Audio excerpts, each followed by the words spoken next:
Hey, and welcome to another edition of It's Just Me, hosted by Brent Fox. Today, I'm going to do a pre recorded show. Unfortunately, man, I am working on my time management. I'm going to be honest with you. I am not great at it. Uh, so, I'm, I'm having to try to do this pre recorded show. Hopefully, it hits by 9 and you all are able to enjoy it. Um, the reason I was not able to do a show last Thursday was because I was out of town on family vacation, a much needed family vacation, by the way. And, we were so busy enjoying ourselves in real time that, unfortunately, there wasn't just any time to kind of schedule in a show. But thank you all so much for hanging in there with me, and I definitely appreciate all of you all for the love and support that you actually send. Now, I'm going to do a raw and unfiltered show, which just basically means I'm not going to go back over and try to re record if there are any screw ups. We just going to lay it on the track and see what happens, man. So, buckle up. Buckle up for any type of Bondura fumbles, uh, Brent blunders, anything else like that, man. So, again, I appreciate y'all hanging in there with me. Okay, so the first order of business I want to actually talk about is the 115-pound super flyweight fight between Jesse Bam Rodriguez and Fumalela Kafu. Now, Kafu is actually from South Africa. I think it was Duncanville Village, is what the Box Rec said. Shout out to Box Rec for the information. He's an Orthodox fighter, and I only know that he fought a gentleman by the name of I think it was Tanaka, if I wasn't mistaken, and getting the WBO belt from him. And then, of course, Jesse has the WBC. It's a unification, of course. It's going to be here at the Ford Center in Frisco, Texas. I am sick to my stomach that I cannot make this fight in person. It would have been a great opportunity to be able to get out there, network, talk to some folks, um, and enjoy boxing, to be quite honest. Now, having said that, I will still probably try to find some way to watch the fight. Um, but yeah, I'm not gonna be able to make it. So, and it just tears me up. But nonetheless, I'll still find a way to watch it and try to enjoy it. Now, what I wanted to just kind of briefly go over with this particular matchup is this. I think Kafu is a 15 or 16 fight veteran. I think he has, oh yeah, he has 11 wins, no losses. Uh, oh, actually, yeah, he'll be a 15 fight veteran when this fight happens. So he's a 14 fight veteran. So he's 11-0, no losses, 3 draws though. Looks like from the box rec information, most of his fights were basically local, of course, with the exception of the Tanaka fight where he got the WBO strap. Now, to be quite honest with you, since Jesse is 21-0, the experience is probably going to be a really big factor in this one. You compare 21 fights and the caliber of fighters that Jesse Bam Rodriguez has fought, as opposed to whom Fumalela Count Fu has actually fought. And it seems lopsided if you look at the box rec. If you look at the box rec resume, now that doesn't necessarily equate to just Kafu being whitewashed. Just because we haven't heard of a guy or know very little of this particular gentleman does not mean that he does not have a fighting chance. Um, Now, what I do know about boxing is that if you are fighting a southpaw like Jesse Bam Rodriguez, who basically is a boxer puncher. You may be still able, if you're effectively able to time someone like Jesse, then southpaws are susceptible to right hands. Kafu is an orthodox fighter, so I'm not necessarily going to completely count him out, but of course this does seem like a tailor-made match for Jesse, and he should have a good showing. But I honestly expect a really good fight from Kafu. Again, just because we don't know very much about him does not mean that he's not. Excuse me, that he's not going to be a viable opponent. He is actually a WBO champion after all, and you have to have some measure or some degree of skill and ability to try to obtain the belt, regardless of what weight class you're in. Now, I think the things to probably look for, and I'm just doing this from a basic boxing standpoint because I don't have very much information on Kafu. Um, I think if Jesse is able to establish, of course, his southpaw jab, utilize lateral movement, and then use angles to try to catch Kafu off guard, I think that that's going to probably be his best strategy, your best bet. I think Kafu, I somehow feel that he has an awkward style. So if he utilizes that correctly by throwing off the timing of Jesse Bam Rodriguez, he definitely has a shot to upset the apple cart. Um, Now, I would actually look for the right hand of Kafu to try to be a factor, or possibly the left hook, because an orthodox fighter is fighting a southpaw fighter.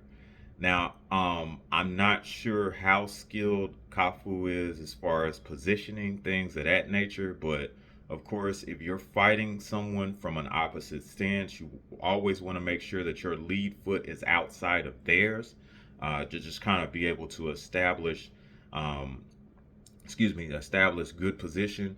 That way, once you're done throwing your punches, you can quickly exit and then move on to a different angle or be out of range of an attack or counterattack from the other fighter.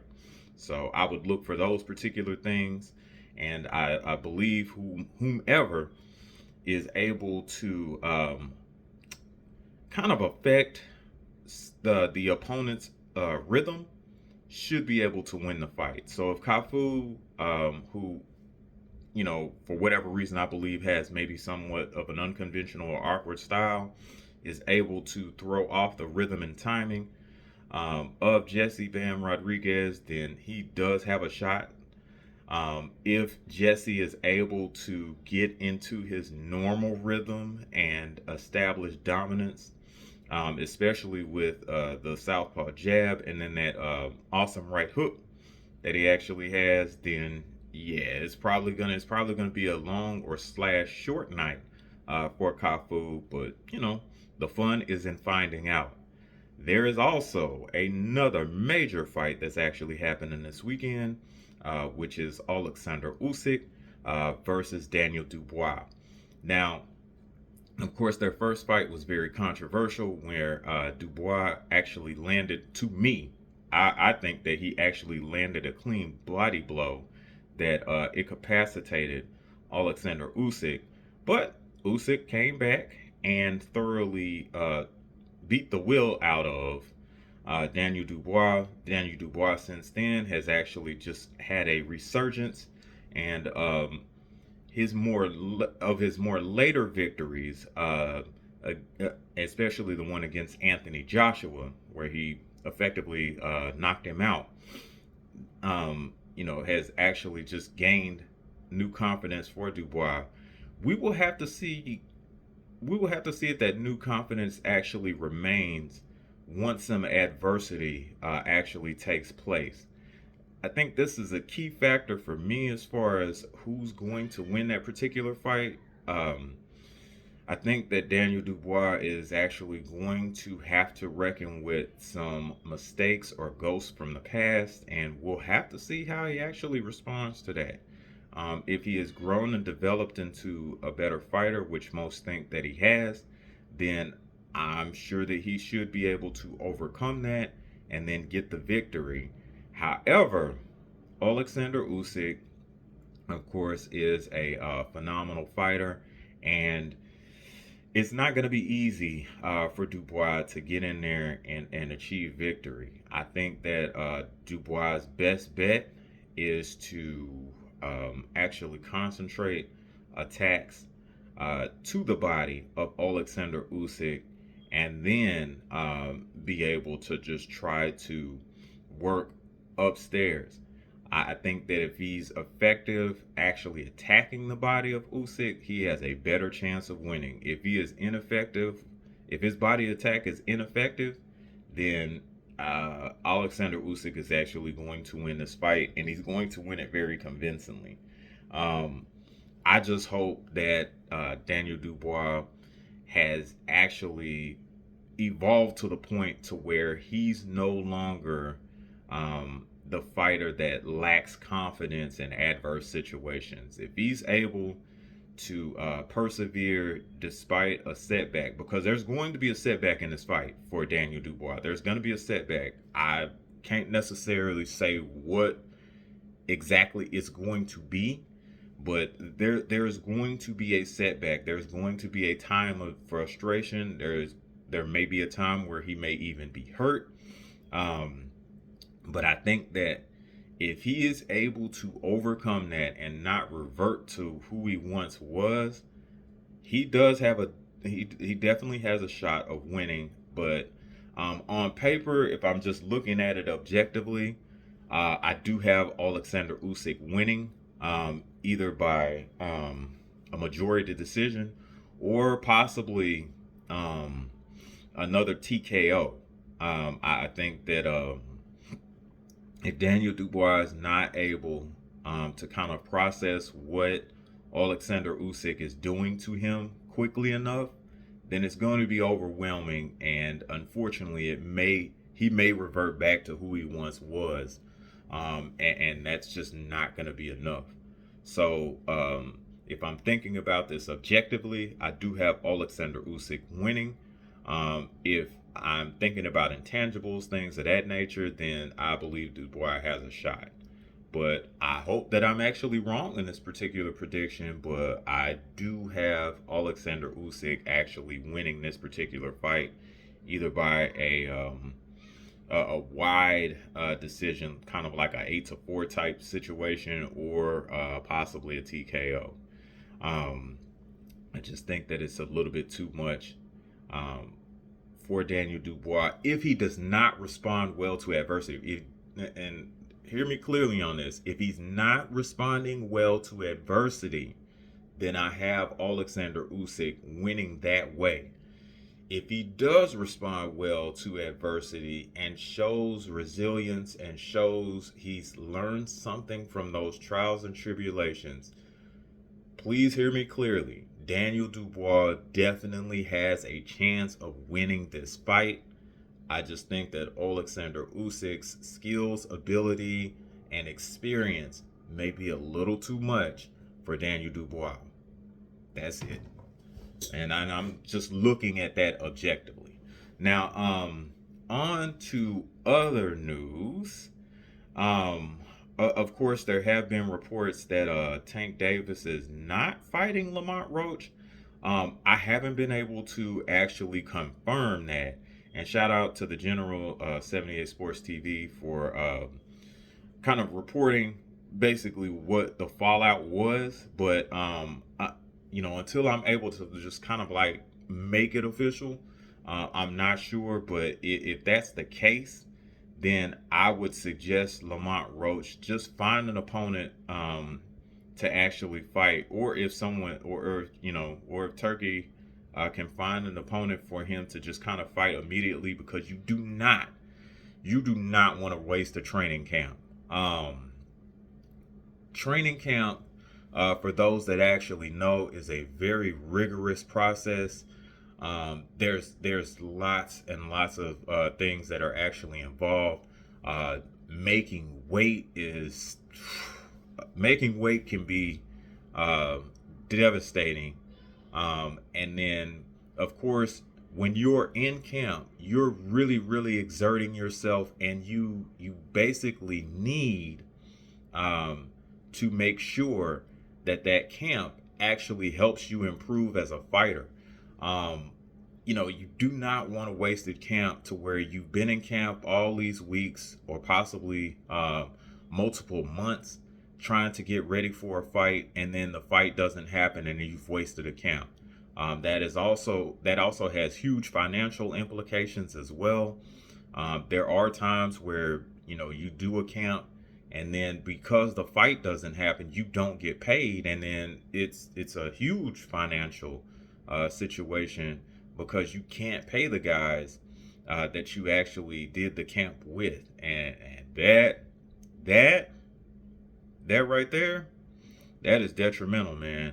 So if it's a situation to where there's a potential to where you could actually still fight someone, I would I would actually just do that. If there's maybe a guy that's in the same weight class that's on the undercard, I would fight him.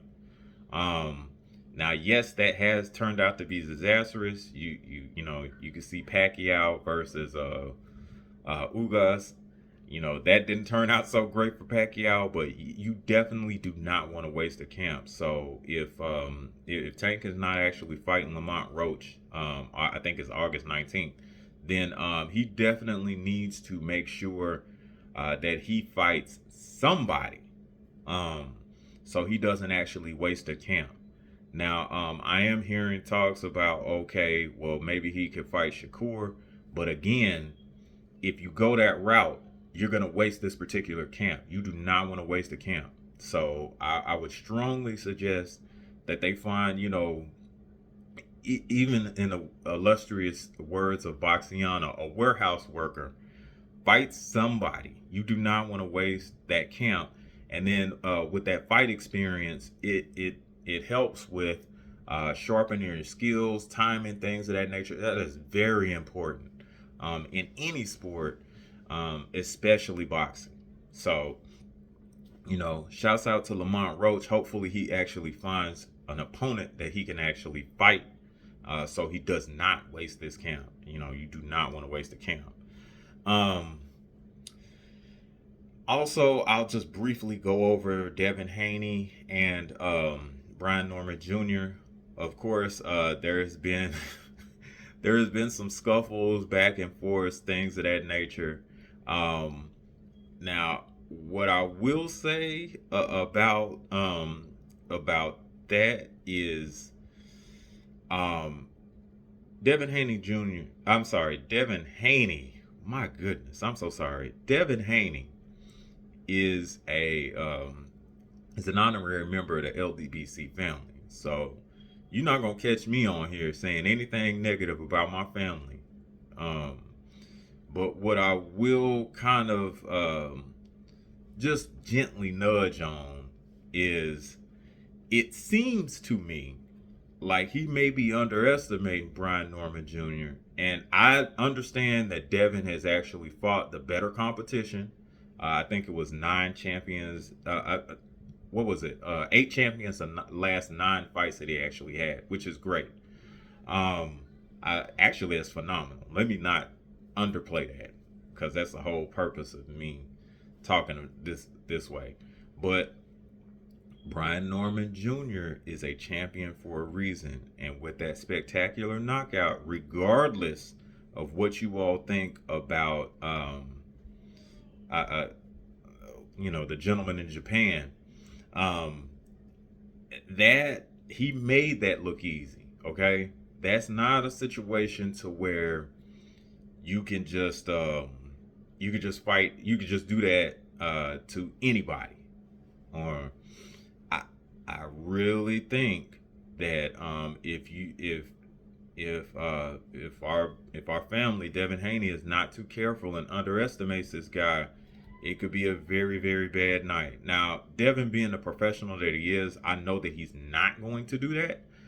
But I am fearful from the way that he's actually speaking about Brian Norman Jr. That he could actually be underestimating him. And I do understand that there are levels, um, especially in the spike game. But if you are underestimating your opponent, um, that could be very costly, is what I will say. Now, again, Devin Haney is family. I would never ever say anything negative. I just I'm using this as a cautionary example rather than just trying to say anything negative, scold, or anything else like that.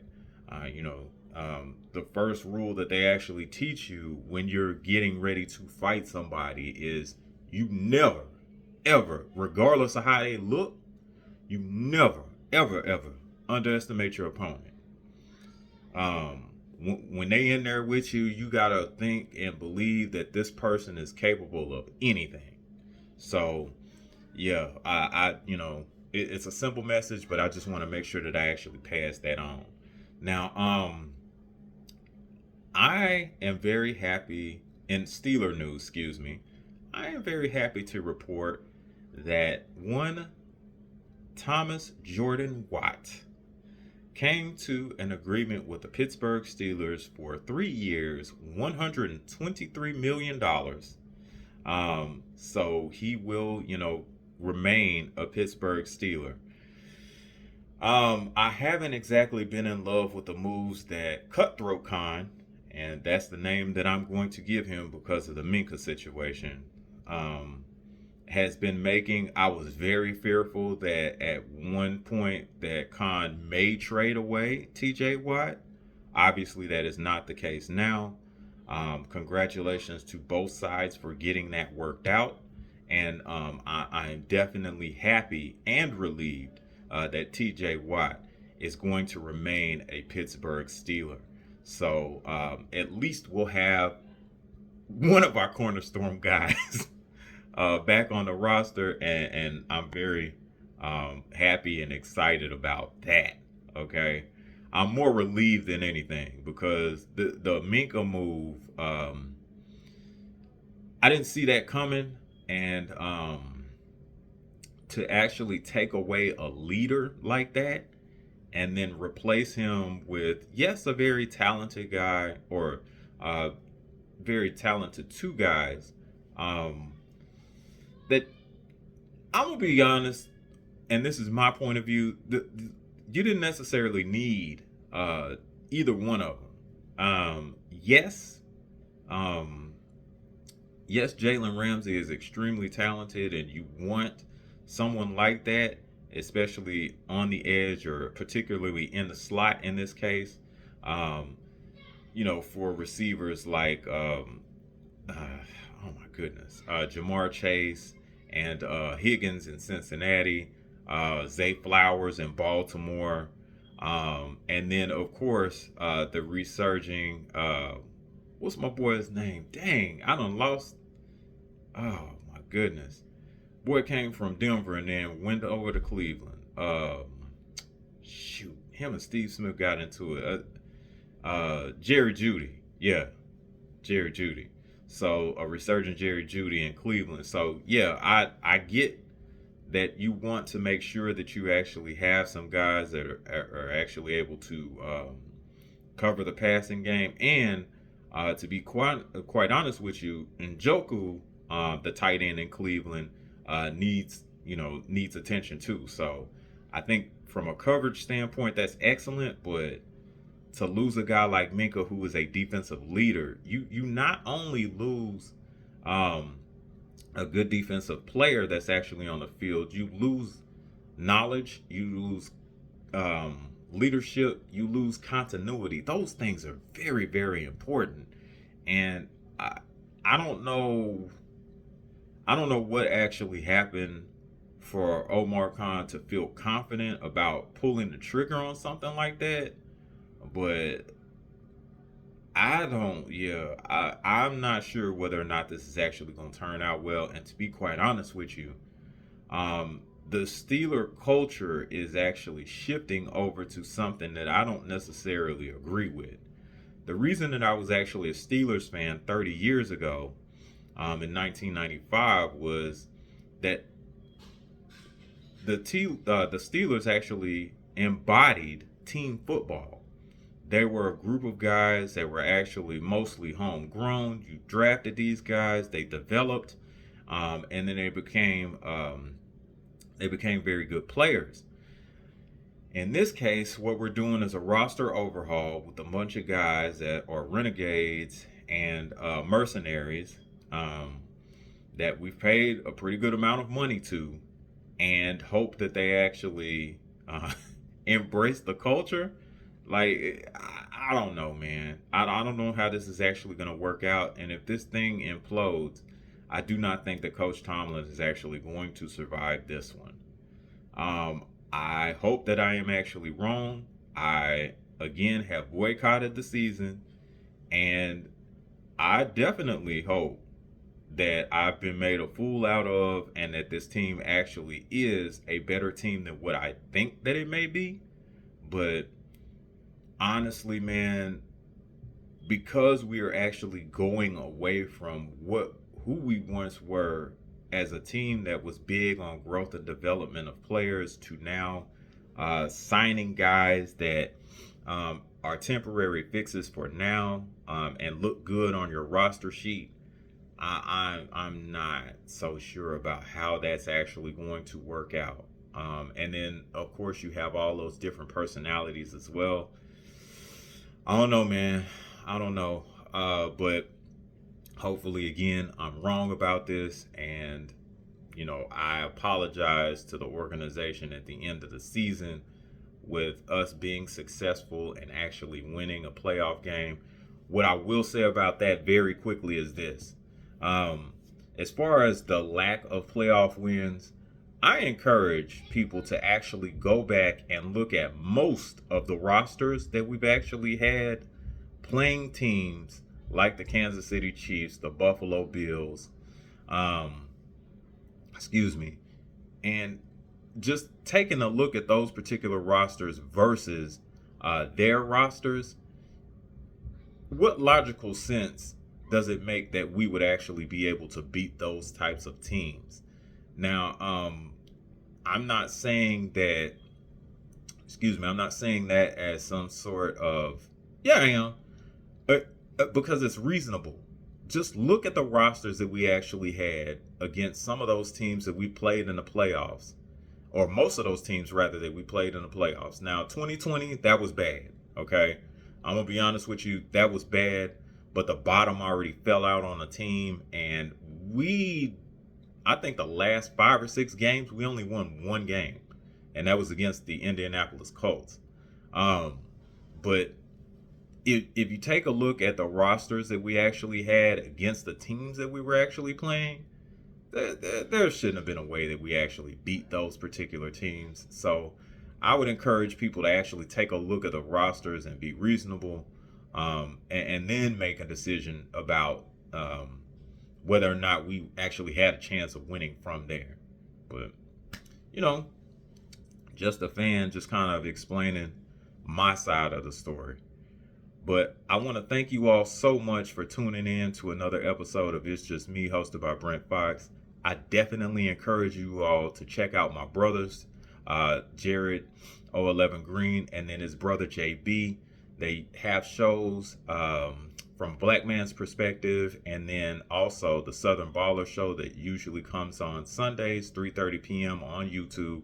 From a black man's perspective, usually comes on every other Saturday around 10:30 a.m. Central Standard Time, also on YouTube. Coach 67 Sports TV, my brother, is the best Southern University content creator on the planet. I would highly recommend that you all check out his content. That is subject to be on at any time, at any day. He is also a frequent co-host on From a Black Man's Perspective, and also on the Southern Baller Show as well. Again, From a Black Man's Perspective is going to be on YouTube Saturday mornings, or every other Saturday morning. usually at 10:30 a.m. Central Standard Time, and then the Southern Baller Show 3:30 p.m. Sundays Central Standard Time as well. And then please check out my brother I Am Trill Will. He has lives that he actually does at any point in time on YouTube for the best political insight on YouTube. Please check out my brother I Am Trill Will. My brother Junior the Truth, please check him out. Very, very, very powerful content about self-mastery. I am actually going through a process to where I am trying to apply those particular principles and make sure that I become a better version of myself. Our general and founder, 78 Sports TV, usually has shows that come on weekdays, 10 a.m. Central Standard Time on YouTube as well on most weekdays. Again, thank you all so much for tuning in to It's Just Me, hosted by Brent Fox. And until the next time I see you,